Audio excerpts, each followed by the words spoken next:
الحمد للہ رب العالمین والصلاة والسلام علی سید الانبیاء والمرسلین اما بعد فاعوذ باللہ من الشیطان الرجیم بسم اللہ الرحمن الرحیم الصلاة والسلام علیک یا سید یا رسول اللہ وعلی آلک و اصحابک یا حبیب اللہ۔ آئے تھے جس کام کو بھول گئے وہ بات، آئے تھے جس کام کو بھول گئے وہ بات، مالک لیکھا پوچھے گا ہم ہوں گے خالی ہاتھ۔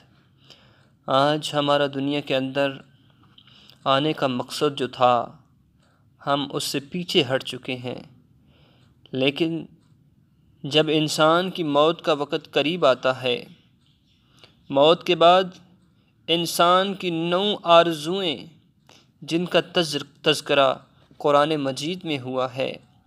قرآن کہتا ہے کہ یا لیتنی کنت ترابا، کہ مرنے کے بعد انسان کہتا ہے کہ اے کاش میں مٹی ہوتا۔ کیوں؟ وجہ اس کی یہ ہے کہ اس نے زندگی کو عیاشی میں گزار دیا۔ پھر قرآن کہتا ہے کہ یا لیتنی قدمت لحیاتی، کہ اے کاش میں نے اپنی اخروی زندگی کے لیے کچھ کیا ہوتا، آخرت کے لیے اپنی عاقبت کو سنوارا ہوتا۔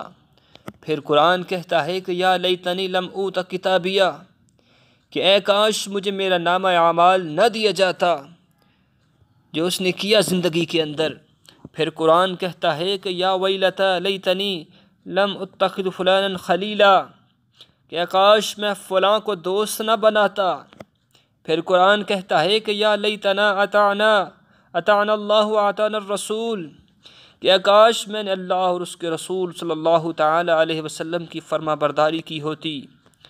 آگے قرآن کہتا ہے کہ یا لیتنی اتخذت مع الرسول سبیلا، کہ کاش میں نے رسول اللہ صلی اللہ علیہ وسلم کا راستہ اپنا لیتا۔ یا لیتنی کنت معہم فافوز فوزا عظیما، کہ کاش میں نے بھی ان کے ساتھ ہوتا جو بہت بڑی کامیابی حاصل کر لیتا۔